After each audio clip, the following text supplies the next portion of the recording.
Hi, everybody. I'm Robert Youshock, and today I'm going to be breaking down Project Fugue and the inspirations I believe led me in the directions of creating such a interesting interactive narrative. So let's first get this question out of the way: the who am I? And I think the TLDR answer to that is simply just a storyteller at heart, as many of us in CMCI are.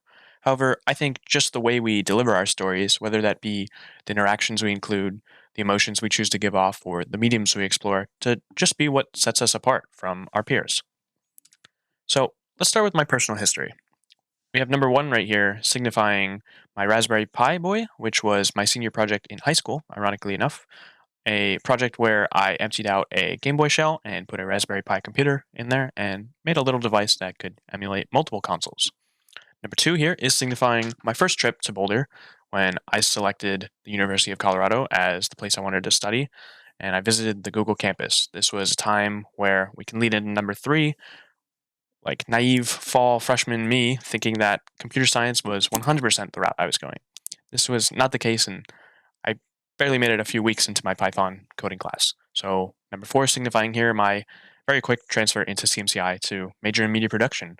And since then, I've just been absorbing every single source material and filmmaker and just media maker in general that my professors have thrown at me and just absorbing it into my aesthetic and my way of doing things as a media maker, as well as incorporating things from my personal life, whether that be Japanese animation or interactive narratives and video games like the beginner's guide pictured here. So, what have I been making? I have six categories here, and this is kind of just a glimpse. There's things beyond this, like 360 video and little VR games and stuff like that, but I want to highlight six main categories. So, number one, we have my documentary exploration. So, my first documentary, it was just a little short project for class, and I think that was me sort of imitating Vertov and Werner Herzog and Little Dieter Needs to Fly types thing. I was still fascinated with this idea of telling stories of corners of the world that people might not be able to travel to, or just little generational family businesses and stuff like that. So I definitely still love documentaries, and they hold a large part of my portfolio. Beyond that, typography and design. I think there's people that love Helvetica or hate Helvetica, and there's people that just don't care. I'm the person that jumped off the deep end into Swedish and Swiss typography and such, and I don't think there's any going back. I definitely love typography. Number three would be live streaming. I think as people from older generations might have aspired to be an actor when they grew up or something, my generation might instead fixate on being a YouTuber or a Twitch streamer, and I definitely have that part of me. I definitely still have those dreams. And I supplement that with streaming on my own and doing live DJ sets. I think it's a great creative outlet for me. Number four is a really recent one for me, but I might have said this for probably all of these six, but one of my favorites as well. Interactive um, or internet art, rather, is a really cool thing that kind of delves into my whole obsession with the computer as the medium. And I think that's definitely shown a large influence on my projects going forward. Number five goes hand in hand with that, a digital board game I made. I had a ton of fun making this with my group mates at the end of my fall semester in my senior year, and publishing that on Tabletop Simulator on Steam and making a tangible but digital product was quite interesting. And I'm happy that that game can just live on and be played by anyone that owns Tabletop Simulator. And then number six, I just want to have a quick nod to animation and motion design. My largest inspiration in the motion design field being like box videos, but that's again on the YouTube platform, where I used to fixate on Casey Neistat and Peter McKinnon and other creative giants of the platform. Wanted to be Casey Neistat when I grew up so bad, but I think I'm pretty happy with the skills I've acquired over the last 4 years and how I go about making things, and you know, that's kind of where I'm going. So let's move on. Why the name? Why Project Fugue? What does Fugue means? Am I even saying it right? Probably not.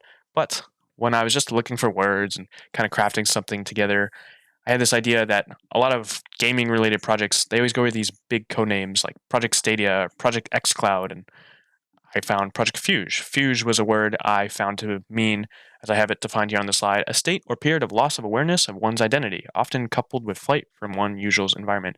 And maybe I'm kind of loosely interpreting it, but I think I'm selectively using it to kind of define the struggle we might have with digital identity. The way I use the internet is entirely different than any of my peers or any of my family members.